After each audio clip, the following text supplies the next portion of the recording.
నమస్కారం అండి. దుష్ట వశీకరణ ద్వారా భార్యాభర్తలు విడిపోయినప్పుడు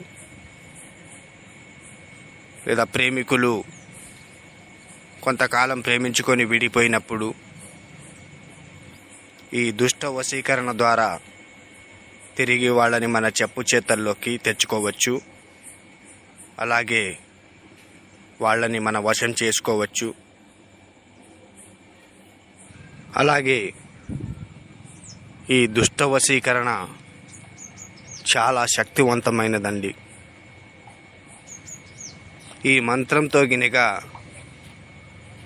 భార్యాభర్తలు విడిపోయినప్పుడు కానీ, ప్రేమికులు విడిపోయినప్పుడు కానీ వాళ్ళని తిరిగి మళ్ళీ మన దగ్గరికి రప్పించుకోవాలి అనుకుంటే ఈ వశీకరణం చేసి ఇద్దరి ఫోటోలతో, ఇద్దరి పేర్లతో వశీకరణ చేసి వాళ్ళని తిరిగి మీ వద్దకు రప్పించడం అనేది జరుగుతుంది. అలాగే మీరు గినక మా ఛానల్ని మొదటిసారిగా చూస్తున్నట్లయితే లైక్ చేయండి, షేర్ చేయండి, సబ్స్క్రైబ్ చేయండి.